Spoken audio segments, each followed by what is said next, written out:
Hello everyone, कैसे हो आप। उम्मीद करते हैं कि आप अच्छे ही होंगे।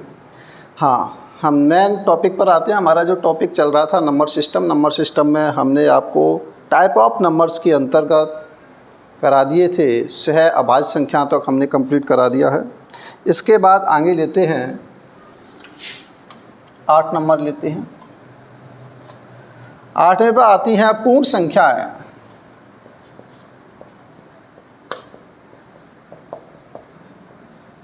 पूर्ण संख्याओं को इंग्लिश में होल नंबर कहा जाता है। हाँ, एक बार देख लें आपको दिखाई दे रहा है या नहीं दे रहा है।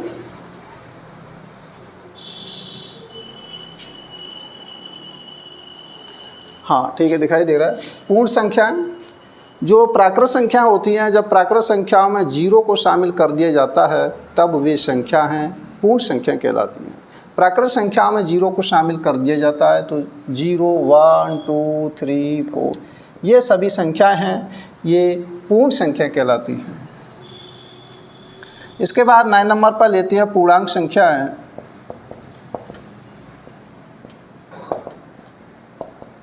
पूर्णांक संख्याएं, इसको इंग्लिश में इंटीजर नंबर कहा जाता है। इंटीजर नंबर्स पूर्णांक संख्या है।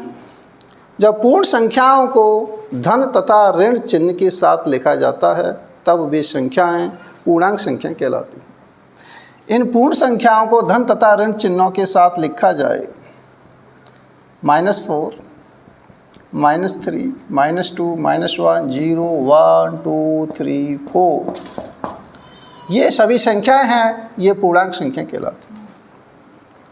पूर्णांक संख्याएं इनको हम I से भी डिनोट करते हैं, Z से भी डिनोट किया जाता है।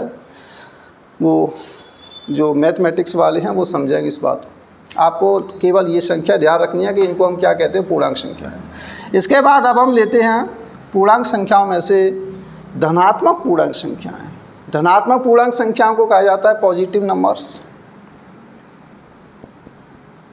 धनात्मक पूर्णांक संख्याएं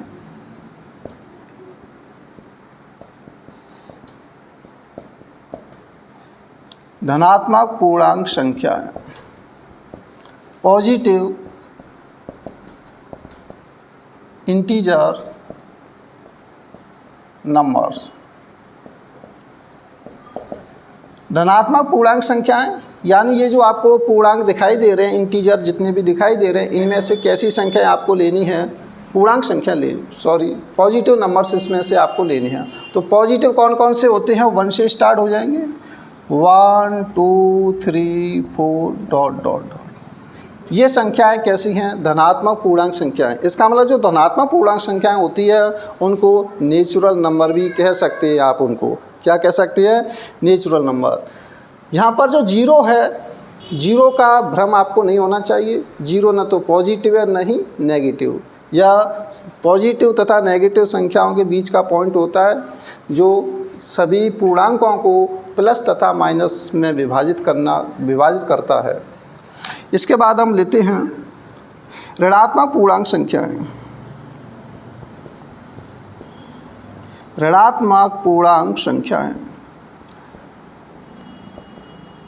एक बात देखो आपको बता दें, ऋणात्मक पूर्णांक संख्या अभी बताएंगे, रुक जाओ। Negative integer numbers.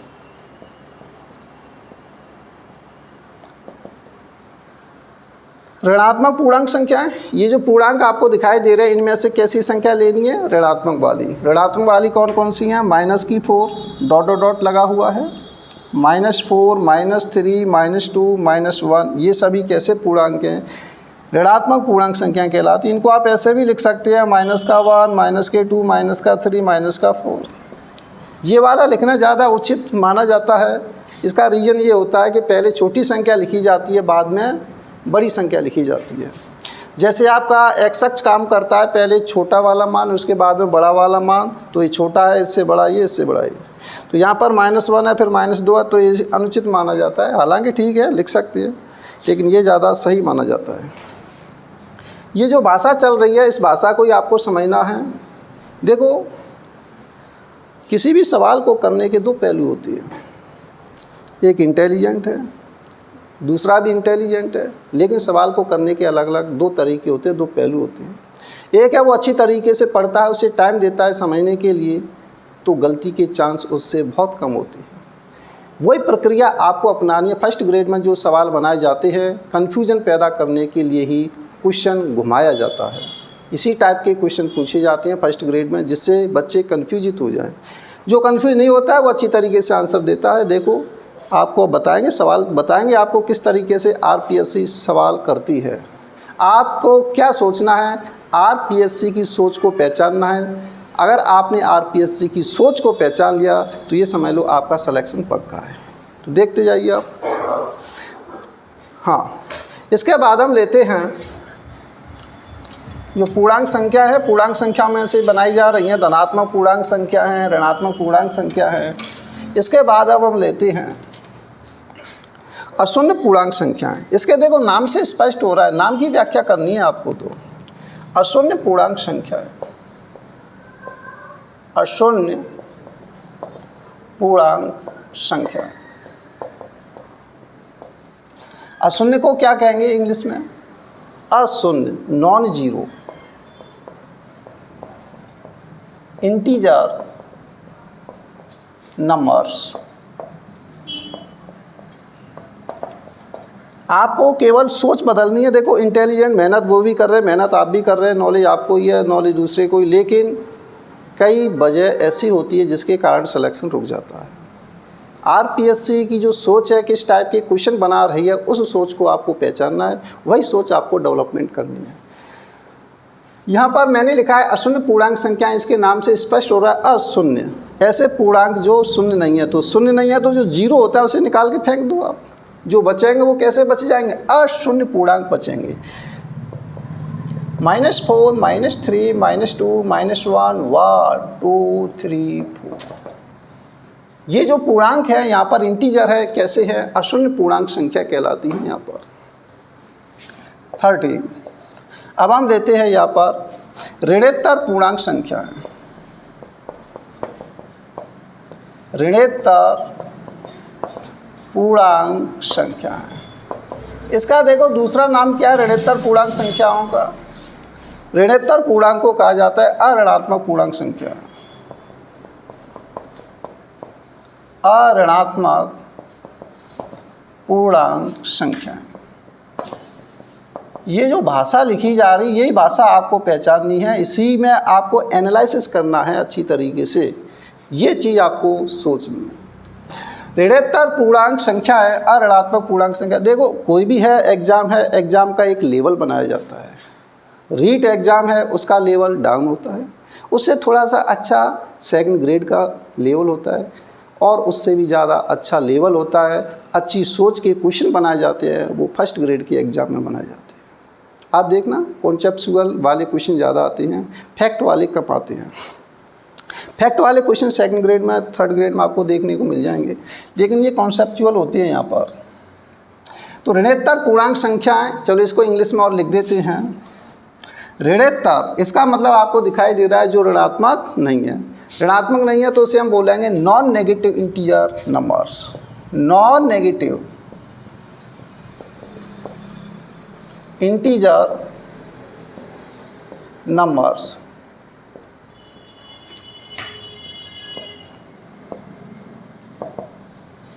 ऋणेतर पूर्णांक संख्याएं। अब ऋणात्मक जो संख्या नहीं है वो वाली सभी संख्या क्या कहलाएंगी? इसकी पूर्णांक संख्या। अब यहाँ पर इसका मतलब ये मत समझना कि ऋणेतर का मतलब धनात्मक संख्याएं हो जाएं। दोनों में अंतर है, ऋणेतर पूर्णांक संख्याएं और धनात्मक पूर्णांक संख्याएं। नाम से ऐसा स्पष्ट हो रहा है कि ये एक जैसी है, लेकिन इनमें अंतर है। देखो किस तरीके से अंतर है। ऋणेतर पूर्णांक का मतलब होता है पूर्णांक में से ऋणात्मक संख्याओं को निकाल करके फेंक दो। ऋणात्मक संख्याओं को निकाल के फेंकेंगे तो प्राप्त होंगे 0, 1, 2, 3, 4। ये संख्याएं हैं, ये संख्याएं कौन सी कहलाएंगी? ऋणेतर पूर्णांक संख्या कहलाएंगी। तो यहाँ पर आपको धनात्मक पूर्णांक संख्याएं आपको दिखाई दे रही थी, उसमें 1 2 3 4 आ रहा था, लेकिन ऋणोत्तर पूर्णांक संख्याओं में 0 भी शामिल हो जाता है। तो दोनों में आपको अंतर दिखाई दे रहा है। तो ये दोनों सेट है, दोनों परिवार है इन संख्याओं का, वो आपस में बराबर नहीं है। इसमें एक जो 0 है, 0 इसमें इंक्लूड हो जाता है, शामिल हो जाता है, लेकिन 0 इसमें शामिल नहीं होता है। तो ये ध्यान रखना, इंपॉर्टेंट चीज़ है। जहाँ पर कन्फ्यूजन की स्थिति पैदा होती है वहीं से क्वेश्चन ज़्यादा आते हैं, ध्यान रखना। एकदम सरल क्वेश्चन देखने को कम मिलते हैं फर्स्ट ग्रेड में। तो यहाँ पर अब आप देखिए 14। अब हम लेते हैं ऋणोत्तर हो गया, आप धनेत्तर ले लो। धनेत्तर, धनेत्तर का मतलब होता है धनात्मक को छोड़ दो आप, धनेत्तर पूर्णांक संख्या है। धनेत्तर को कहा जाता है जो धनात्मक नहीं, अधनात्मक कहा जाता है। अधनात्मक पूर्णांक संख्या है। धनेत्तर पूर्णांक संख्या, अधनात्मक पूर्णांक संख्या, इनको इंग्लिश में क्या कहा जाता है अब आप सोच सकते हैं। धनेत्तर जो धनात्मक नहीं है, अधनात्मक non positive integer numbers, non positive integer numbers.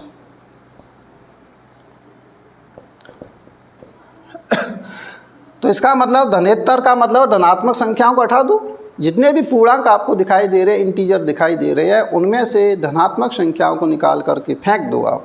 जो शेष बचेंगी वो क्या कहलाएंगी, धनेत्तर पूर्णांक संख्या कहलाएंगी।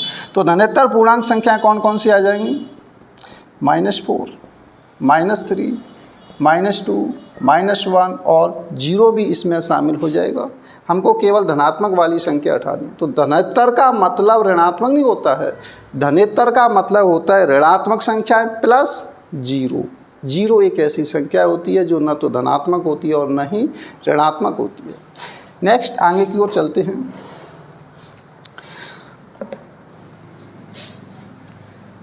15। इसके बाद अब हम लेते हैं, चलो ऊपर लिख देता हूँ।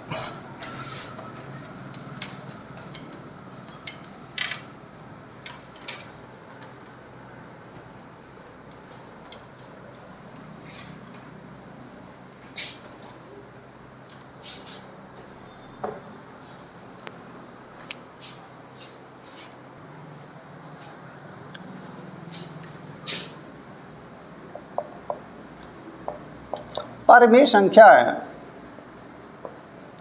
इस पर ज़्यादा आप फोकस दीजिए, वेरी मोस्ट इम्पोर्टेंट। इसमें से क्वेश्चन बनता ही बनता है, 99% इसी में से क्वेश्चन आपका बनेगा। परिमेय है और इसके बाद आती है अपरिमेय संख्याएं, दोनों इम्पोर्टेंट है। परिमेय संख्याओं को कहा जाता है रेशनल नंबर। देखो मेरा जो पढ़ाने का तरीका है थोड़ा सा ऐसा है, डीपली है, अच्छी तरीके से मैं पढ़ाता हूँ, कोई भी कॉन्सेप्ट छूट ना जाए उस हिसाब से पढ़ाता हूँ। देखते जाओ, थोड़ा सा पेशेंस रखना, समझने की कोशिश किया करें। हाँ, ऐसा नहीं है कि फास्ट आपको पढ़ाता जाऊँ समझ में नहीं आए। देखो कभी कभी आपको देखो ये चीज़ें भी ध्यान में रखनी चाहिए कि सिलेक्शन किस प्रकार से आपको लेना है। बहुत से ये सोचते हैं कि हम 6 महीने तक बहुत जम के तैयारी करेंगे, सिलेक्शन पा लेंगे, इम्पॉसिबल, हो ही नहीं सकता है। ये कोर्स भी अपने आप में अहमियत रखता है। पहले से ही प्रिपरेशन की जाती है, जिनका पहली बार में सिलेक्शन होता है वो किस तरीके से होता है, पहले से उनके कॉन्सेप्ट फंडे क्लियर होते हैं, पहले से उनकी मेहनत रंग लाती है उसमें।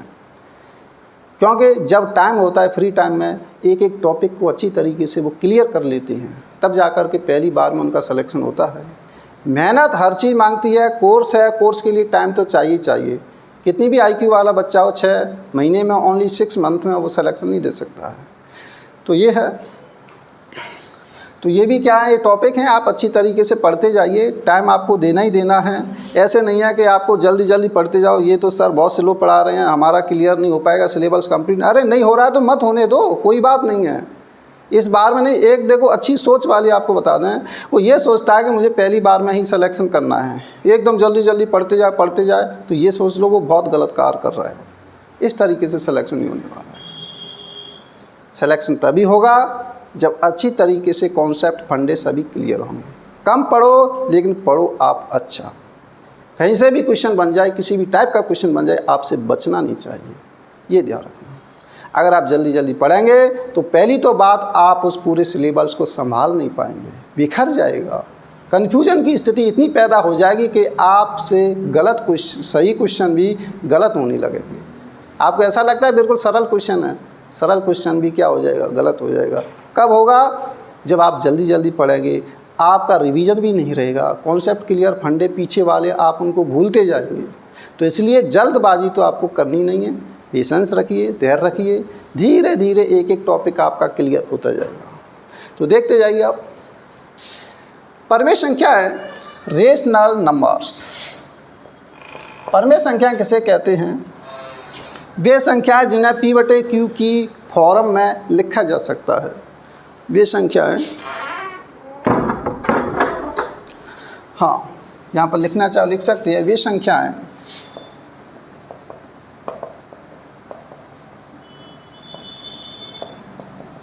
जिन्हें P/Q के रूप में,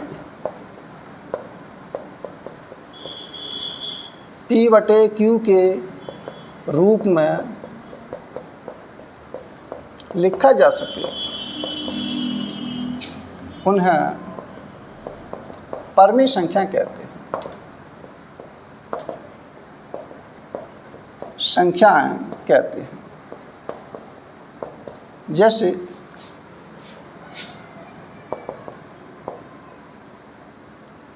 जिन्हें P/Q के रूप में लिखा जा सके। अच्छा, यहाँ पर ये और बता दें, जहाँ,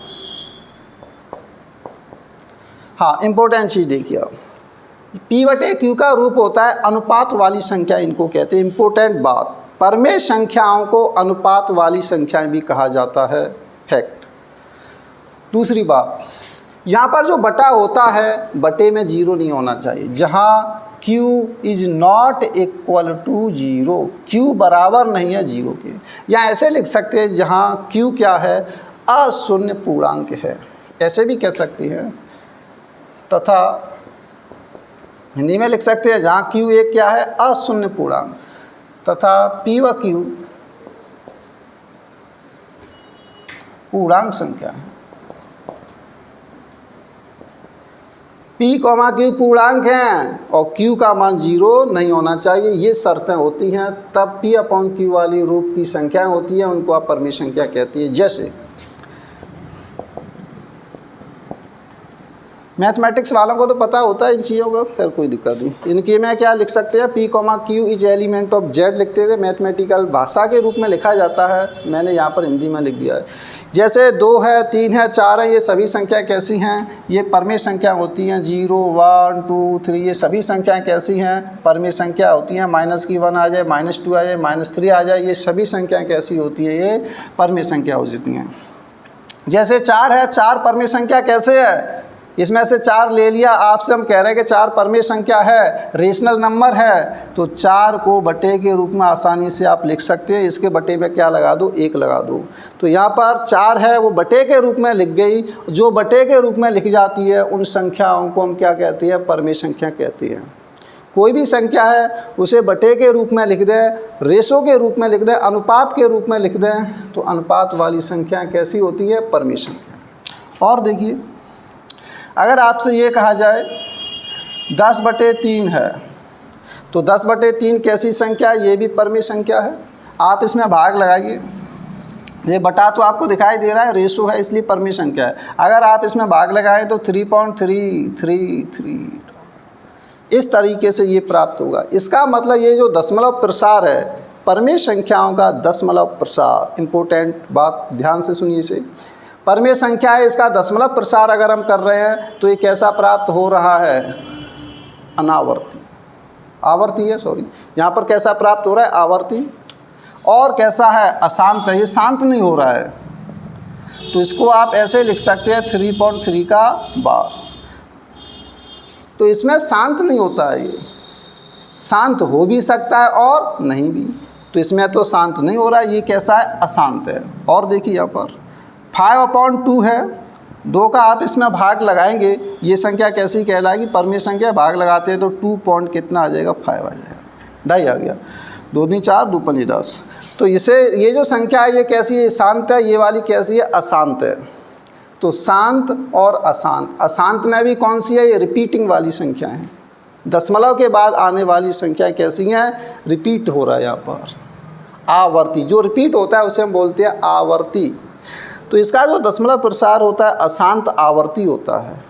इम्पोर्टेंट बात, परमेय संख्याओं का जो दशमलव प्रसार होता है वो अशांत आवर्ती होता है, अशांत आवर्ती। नोट डाल के भले ही आप लिख लेना, नोट में लिख दें ये लोग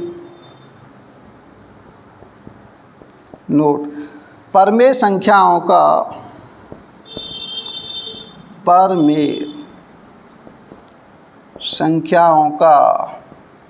दशमलव प्रसार कैसा होगा, शांत होगा या अशांत। अशांत में भी कौन सा, आवर्ती होगा।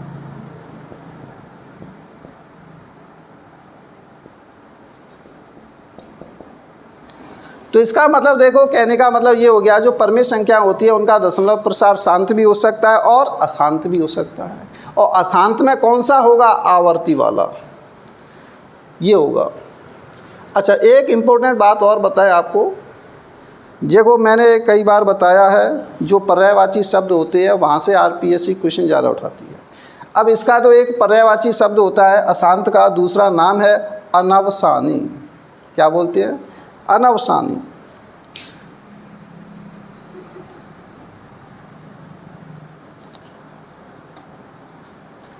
इसको दूसरा नाम से हम संबोधित कर सकते हैं, अनवसानी, आवर्ती होगा। अशांत का मतलब क्या होता है, अनवसानी। तो ये जो वर्ड है ये आप पर आना चाहिए, ये वाला जो शब्द है ये वाला शब्द आना चाहिए, अनवसानी भी कहा जाता है इसे। और अच्छा, 2 बात और आती हैं, आवर्ती और अनावर्ती। अनावर्ती आगे वाले में आएगी, परमेय संख्या चल रही हैं, इसके बाद आ जाएगी कौन सी, अपरमेय संख्या। चलो अब हम अपरमेय संख्या ही लेते हैं। यहाँ पर 10/3 इम्पोर्टेंट संख्या होगी ये वाली, यानी जिन संख्याओं पर बार लगा होता है वो सभी संख्या कैसी कहलाती हैं, परमेय संख्या। जिन संख्याओं पर बार, एक और बात बताएं, इसको हम ऐसे भी लिख सकते हैं, महत्वपूर्ण बात है ये, ऐसे भी लिख सकते हैं। इसके ऊपर ये डॉट लगा हुआ है, बिंदु लगा हुआ है, इसका मतलब ये क्या संख्या है, रिपीट हो रही है। इसी के ऊपर हमने डॉट लगा दिया, इसका मतलब ये चलती जा रही है, ये वाली संख्या। बार लगा दो, यहाँ पर डॉट लगा दो, एक ही बात होती है। ये देखने को मिल सकता है, यहाँ पर ये देखने को मिल सकता है। हाँ, एक और लेते हैं, 22/7। 22/7 है, ये कैसी संख्या है, ये भी परमेय संख्या, ये बटे के रूप में आपको दिखाई दे रही है कि 22/7 है, वो कैसी संख्या होती है, परमेय संख्या। मैं इसी संख्या को डिटेल से क्यों समझा रहा हूँ, इसका भी एक रीज़न है, इसी में से ही 99% क्वेश्चन बनेगा। 99 परमेय और अपरमेय दोनों हैं, इनमें से क्वेश्चन बनता है, इसीलिए आप अच्छी तरीके से समझो। 22/7 है, ये कैसी संख्या, परमेय संख्या, बटा यहाँ पर आपको दिखाई दे रहा है। अच्छा, अगर 7 का इसमें 22 में भाग लगाएं तो क्या प्राप्त होगा, देखते हैं। 22 में 7 का भाग लगाइए, चलो यही लगा लेते हैं, आपको दिखाई दे रहा होगा। हाँ, 7 का लगाओ भाग, 7 21, कितना बचा, 1 बचा, पौंड लगाओ 0, 7 एकान 7, कितने बचे 3, पौंड का 0 आ गया, 7 चौक 28, कितना बचा 2, पौंड का 1 और 0 आ गया, 7 दूनी 14, कितने बचे 6, पौंड का 1 और 0, 7 8 56,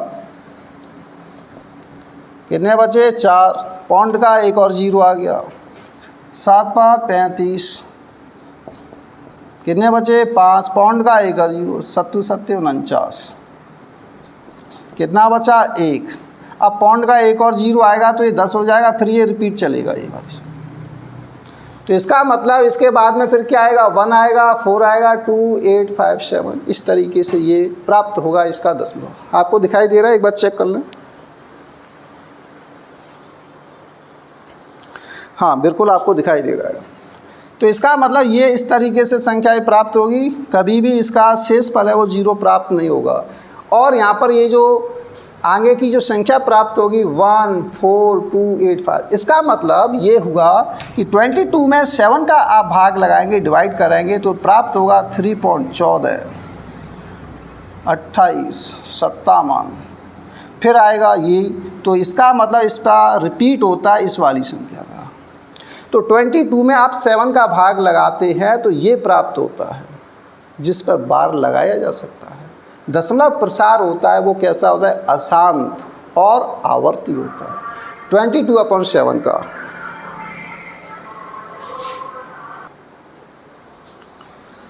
तो यहाँ पर जो 22/7 था, 22/7 को मैंने व्याख्या सहित आपको बता दिया कि ये जो कैसी संख्या होती है, इसका जो दशमलव प्रसार होता है वो कैसा होता है, अशांत आवर्ती होता है। अशांत आवर्ती का एक नाम और आपको बता दें, अनवसानी आवर्ती, और इसके बाद आती हैं अनावर्ती संख्याएं।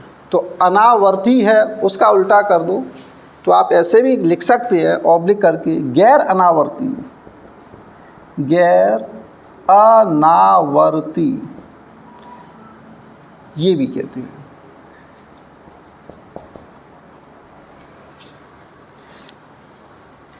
गैर अनावर्ती का मतलब आप समझ गए, गैर हमने लगा दिया वो भी अनावर्ती संख्याओं में, तो इसका मतलब कैसी हो गई, वो आवर्ती हो गई। तो ऐसे आप लिख सकते हैं अनवसानी गैर अनावर्ती, अनवसानी और यहाँ पर आएगा, यहाँ लगाते अशांत,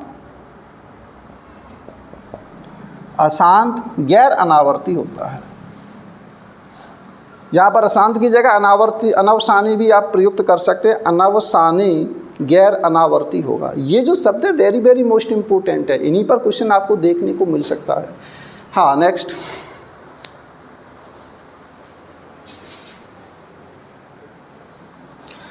हाँ तो ये वाला टॉपिक आपका क्लियर हो गया होगा। परमेय संख्याएं 0 है, 0 को 0/1 लिख दो, 1/1, 2/1, 3/1, इन सभी संख्याओं को क्या लिखा जा सकता है, बटे के रूप में आप लिख सकते हैं।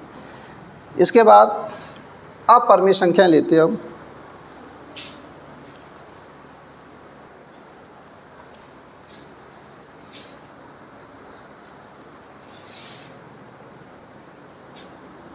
हाँ इसके बाद अब हम लेते हैं अपरमेय संख्याएं।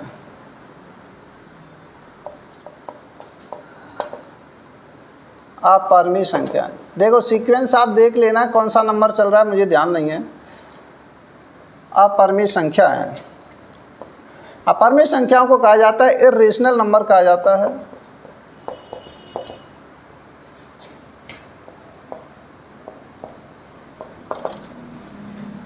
ऐसी वास्तविक संख्याएं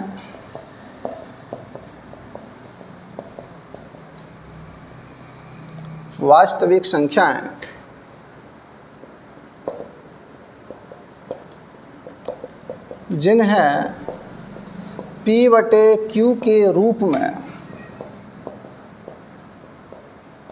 नहीं लिखा जा सके,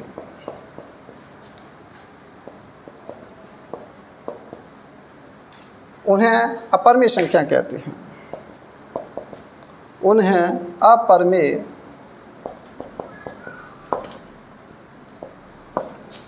संख्याएं कहते हैं।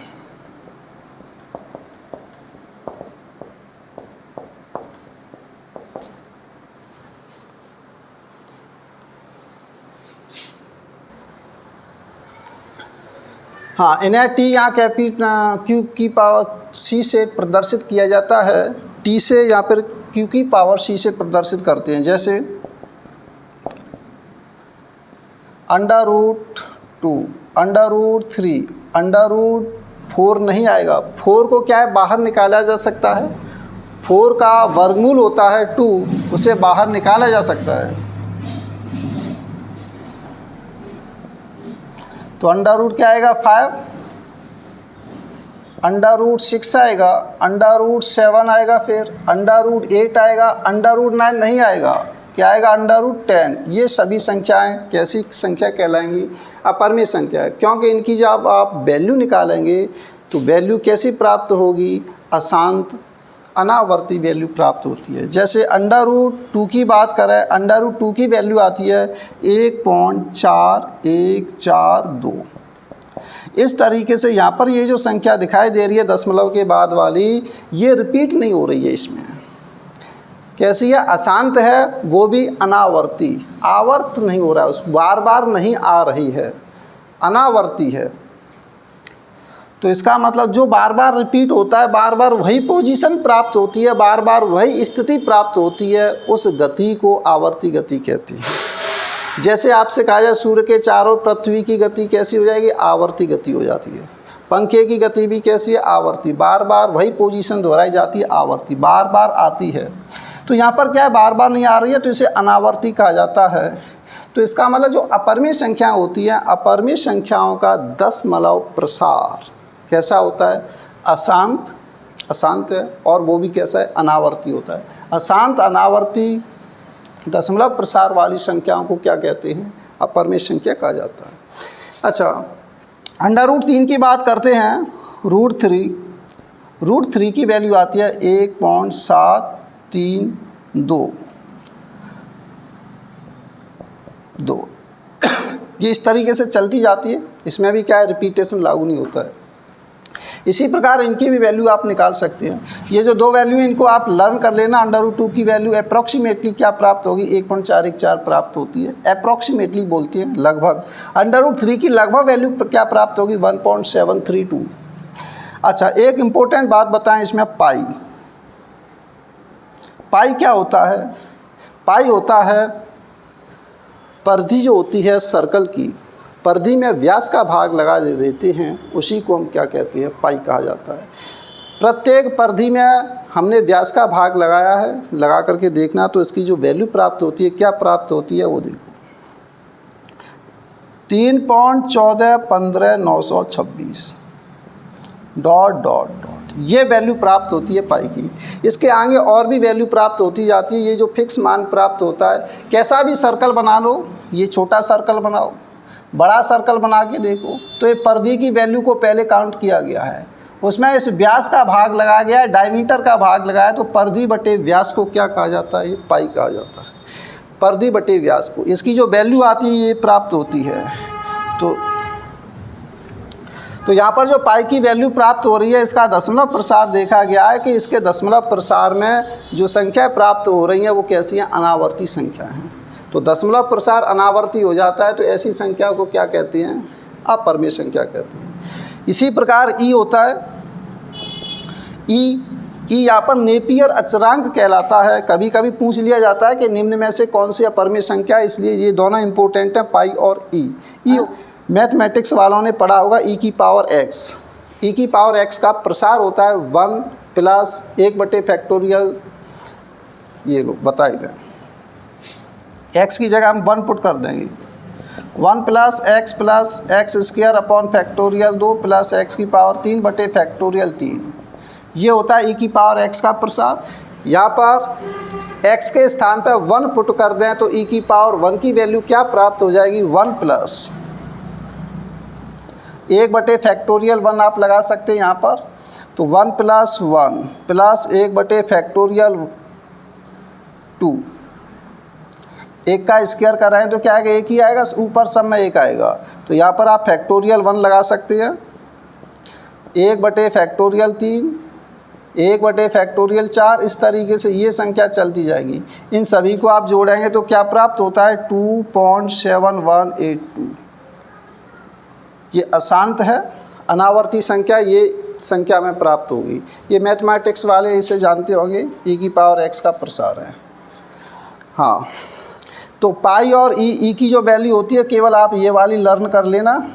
नेपियर अचरांक होता है ई, यह भी एक अचर होता है, अचर जो क्या कहलाता है? परिधि बटे व्यास। ई को नेपियर अचरांक कहलाता है, ई की वैल्यू ये होती है। तो दोनों ही संख्या कैसी हैं? ये अपरिमेय संख्या कहलाती है, क्योंकि इन संख्याओं को बटे के रूप में नहीं लिखा जा सकता, बटे के रूप में नहीं। तो इसका जो दशमलव प्रसार आपको दिखाई दे रहा है कैसा है? अशांत, यानी अनावर्ती। और अनवसानी, अशांत है, अनवसानी। तो नोट डाल के आप लिख लो इस बात को, नोट। अपरिमेय संख्याओं का दशमलव प्रसार, अपरिमेय संख्याओं का दशमलव प्रसार कैसा होता है? अशांत। और अशांत अनावर्ती। अशांत का दूसरा नाम मैंने बताया था अनवसानी, अनवसानी कहा जाता है। अशांत अनावर्ती होता है।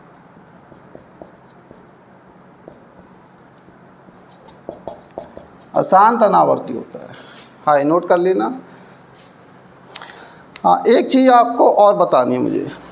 ये जो पाई आपको दिखाई दे रहा है, पाई की वैल्यू 3.1415 इस तरीके से प्राप्त होती है, लेकिन बहुत से बच्चे सोचें नहीं, पाई की वैल्यू तो 22.7 होती है, 22/7 होती है। तो पाई की वैल्यू 22/7 होती है तो परिमेय संख्या कहेंगे उसे? नहीं, पाई की वैल्यू 22/7 नहीं होती है। पाई की वैल्यू ये प्राप्त होती है, जब परिधि में व्यास का भाग लगाते हैं तो ये वाली वैल्यू प्राप्त होती है। उस वैल्यू को कई सर्कल पर एक्सपेरिमेंट किया गया था और पाई की वैल्यू, उस परिधि में व्यास का भाग लगाया गया था तो वो क्या प्राप्त हो रहा था? बार बार यही प्राप्त हो रहा था। तो बार बार कोई वैल्यू प्राप्त होती है, उसे मैथमेटिशियन, गणितज्ञ है, उसे कांस्टेंट नाम दे देते हैं। उस कांस्टेंट को क्या नाम दिया था? पाई नाम दिया गया था। ये एक सिंबल है इस वाले वैल्यू का। इस वाली वैल्यू का सिंबल क्या है? ये, इसको क्या कहा जाता है? पाई कहते हैं। तो ध्यान रखना इम्पोर्टेंट चीज़, pi is not equal to 22/7। Pi की अप्रोक्सीमेट वैल्यू आप कह सकते हैं कि पाई की लगभग वैल्यू क्या होती है? 22/7 होती है, क्योंकि 22/7 की वैल्यू हमने पहले निकाल दी थी। वो क्या आती है उसे देखो और इसे देखो, 3.14 लगभग कैसी हैं? बराबर। तो लगभग बराबर कह सकते हैं, एग्जैक्ट वैल्यू आप नहीं बताएंगे कि पाई की एग्जैक्ट वैल्यू 22/7 होती है। तो ये पाई का कॉन्सेप्ट आपका क्लियर। एक नई वैल्यू आई थी ई, वो भी आपको बता दी। अब इसमें क्या है कुछ, चलो ठीक है, एक संख्या और रहेगी, उसे और देखो आप।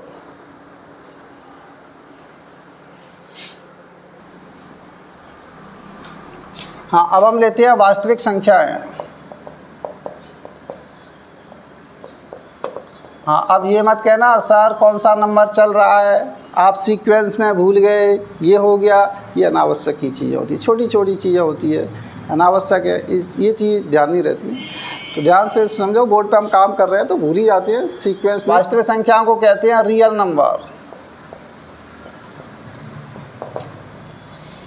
दैनिक जीवन में काम आने वाली समस्त संख्याएं, धनात्मक, ऋणात्मक, भिन्न वाली, वर्गमूल वाली सभी संख्याएं कैसी कहलाती हैं? वास्तविक संख्याएं कहलाती है। तो इसका मतलब क्या हुआ?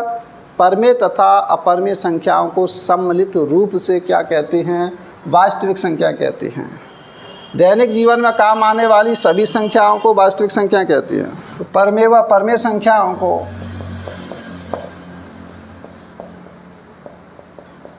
अपरिमेय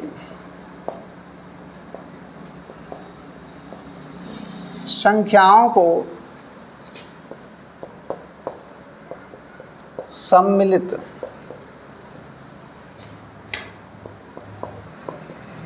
रूप से वास्तविक संख्या कहते हैं।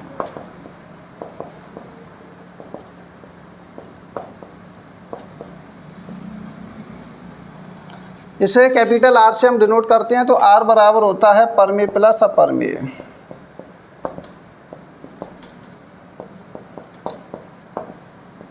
अपरिमेय संख्या, इन संख्याओं को हम क्या कहते हैं? आर कहते हैं। रियल नंबर्स कहा जाता है परिमेय प्लस अपरिमेय। परिमेय संख्याओं को हम क्यू से वैसे डिनोट करते हैं, अपरिमेय संख्याओं को क्यू की पावर सी से डिनोट किया जाता है। और इसे क्यू की पावर सी को हम किससे भी डिनोट कर देते हैं? टी से भी डिनोट कर देते हैं। तो वास्तविक संख्याओं का जो सेट होता है, समुच्चय होता है परिमेय संख्याओं का समुच्चय प्लस अपरिमेय संख्याओं का समुच्चय। तो ये वास्तविक संख्या है।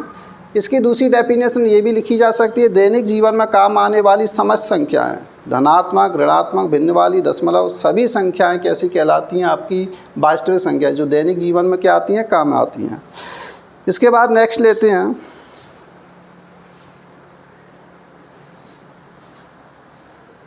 इसके बाद काल्पनिक संख्याएं।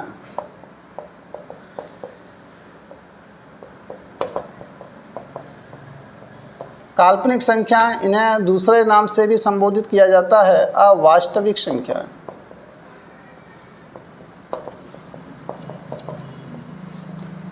अवास्तविक संख्याएं को इमेजिनरी नंबर कहा जाता है। नंबर्स, देखो पढ़ो तो आप अच्छी तरीके से पढ़ो, क्वेश्चन कैसा भी हो वो बचना नहीं चाहिए, इस हिसाब से पढ़ो आप। काल्पनिक संख्याएं, अवास्तविक संख्याएं, वे संख्याएं जो वास्तविक नहीं होती हैं, वे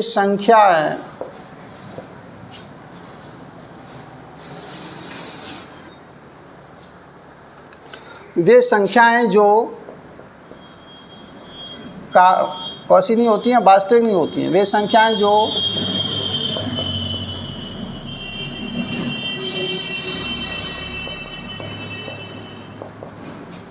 ये थोड़ा डिस्टरबेंस आपको सुनाई दे रहा होगा, ये आवाज़ आती है यातायात साधनों की।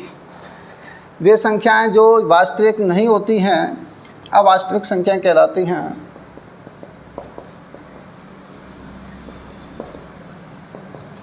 अवास्तविक संख्याएं कहलाती हैं। जैसे √-1, √-2, √-3। अंडर रूट के अंदर माइनस की संख्या दिखाई दे जाए तो ये सभी संख्या क्या कहलाती हैं? काल्पनिक संख्या कहलाती हैं। अंडर रूट में माइनस की संख्या आपको दिखाई दे रही है। इसके बाद क्या आती है? सम्मिश्र संख्याएं हो जाती हैं, तो दोनों मिल जाती हैं, वास्तविक प्लस अवास्तविक संख्याएं। यानी काल्पनिक तथा वास्तविक संख्याओं के मिश्रण को कहा जाता है सम्मिश्र संख्या कहा जाता है। उसकी यूज़ नहीं है, जो थोड़ी बहुत जानकारी समीकरण बनाने में इस तरह की संख्याएं देखने को मिल जाएगी तो वहाँ पर नेग्लिजिबल कर दिया जाता है, ऐसी संख्याओं को छोड़ दिया जाता है क्योंकि वो दैनिक जीवन में काम नहीं आती हैं। कौन सी नहीं आती हैं? जब अंडर रूट के अंदर माइनस की संख्या आपको दिखाई दे जाती है, वो वाली संख्या। इन संख्याओं को क्या कहते हैं? काल्पनिक संख्याएँ कहती हैं। अब आपकी ये संख्याएँ फिनिश हो गई हैं, लगभग शायद 17 के करीब हो गई होंगी। आप देख लेना, सीक्वेंस आप अपने हिसाब से देख लेना कौन सा चल रहा है, मुझे ध्यान नहीं रहा इसलिए। तो 17 के करीब ये संख्याएं आपको कंप्लीट हो गई। इसके बाद अब हम कुछ उदाहरण ले लेते हैं, कुछ एग्जाम्पल्स लेते हैं जो परीक्षाओं में आए हुए हैं। ठीक है, फर्स्ट ग्रेड से संबंधित उसकी लैंग्वेज को हम देखेंगे कि इन्होंने किस टाइप की लैंग्वेज का यूज़ किया है, उसके आधार पर हम सवालों को सॉल्व करते हैं।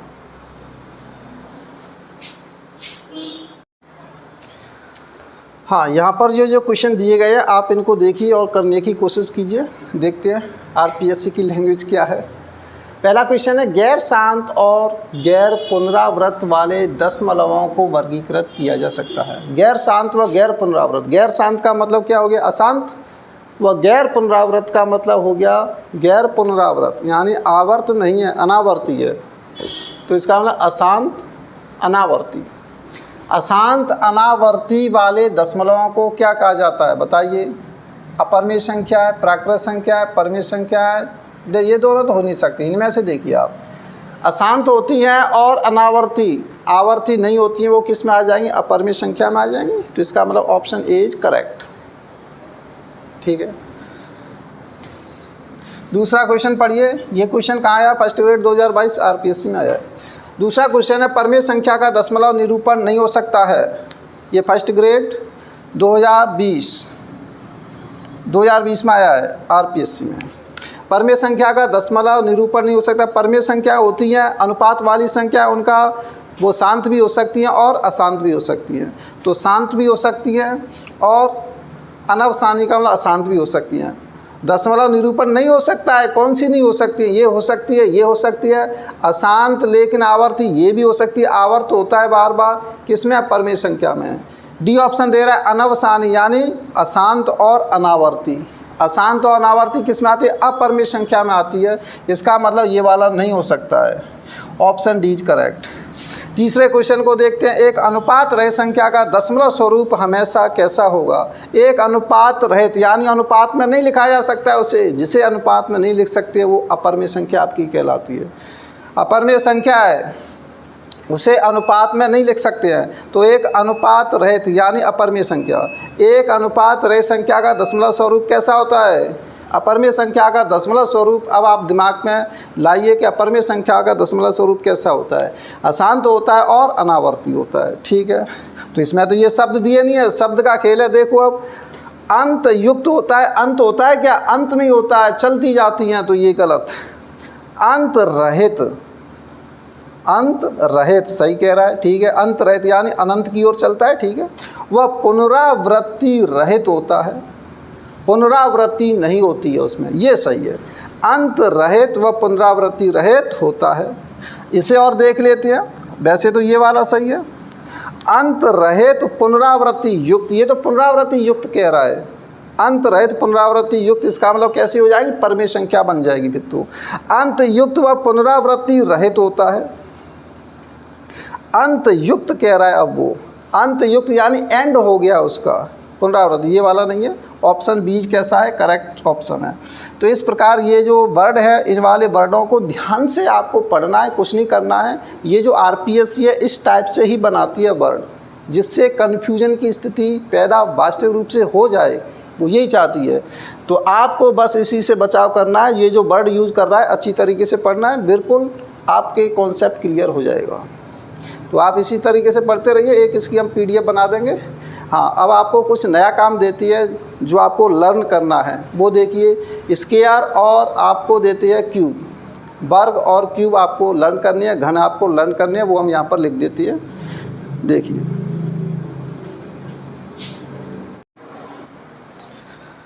हाँ, तो यहाँ पर ये हमने स्क्वायर दे दिए, वर्ग है, और यहाँ पर ये क्यूब है जिसे घन कहा जाता है। वर्ग, वर्ग का मतलब होता है स्वयं का स्वयं से गुणा 2 बार करना है, स्वयं का स्वयं से। 2 का गुणा 2 से कराएंगे, 2 बार कराएंगे तो 2 × 2 कितना आता है? 4 आता है। ये 3 × 3 कराएंगे तो क्या प्राप्त होगा? यहाँ पर ये 9 प्राप्त हो जाएगा। स्वयं का स्वयं से गुणा करना है, वो क्या कहलाता है? इसका स्क्वायर कहलाता है, वर्ग कहलाता है। तो यहाँ 1 का वर्ग क्या है? 1, 2 का वर्ग 4, 3 का वर्ग 9, 4 का वर्ग 16, 5 का वर्ग 55, 25, 6 का वर्ग 56, 36, 7 7 49, 8 8 64, 9 9 81। ये आपको ये लर्न करनी है। 11 का बार, 12 का और 13 का, ये सभी आपको लर्न करनी है। मैंने ज़्यादा नहीं लिखे हैं, केवल 30 तक आपको लर्न करने के लिए दिए हैं। 30 तक तो ये आपको लर्न हो जाएंगे। इसके बाद ये कुछ घन दिए गए। 1 का क्यूब, घन का मतलब हुआ था स्वयं का स्वयं से गुणा कितनी बार? 3 बार। वर्ग में 2 बार गुणा करते हैं, इसमें 3 बार। स्वयं का स्वयं से 1 गुणा 1 गुणा 1 करेंगे 3 बार तो क्या प्राप्त होगा? 1। 2 गुणा 2 गुणा 2 करेंगे 3 बार तो 8 प्राप्त हो। 2 दूनी 4, 4 दूनी 8, ऐसे 3 की पावर 3 की वैल्यू आपको निकालनी है, तो 3 त्रिक का 9 और 9 3 27, इस तरीके से 27। 4 की पावर 3 64, 5 की पावर 3 125, 6 का क्यूब 216, 7 का क्यूब 343। आपको ये 10 तक आपको लर्न करनी है। नोट में मैंने पावर लिख दी है। 2 की पावर कभी कभी यूज़ करने के लिए आ जाती हैं प्रयोग में, तो उनकी डायरेक्टली वैल्यू आपको लर्न होनी चाहिए। 2 की पावर 1 2, 2 की पावर 2 का मतलब 4, 2 की पावर 3 का 8, 2 की पावर 4 का 16, 2 की पावर 5 का 32। ये आपको इस तरीके से 2 की पावर 10 तक लर्न करनी है। फिर आपको हम सवाल देंगे, उसमें बहुत सारे सवाल हैं, बताएंगे आपको। अब आज गुणनखंड वगैरह ये सभी मैटर अब यहाँ से आगे स्टार्ट होगा। अभी तो आपने केवल थ्योरी पढ़ी है, अब थ्योरी के आधार पर देखो आप सवाल चलेंगे।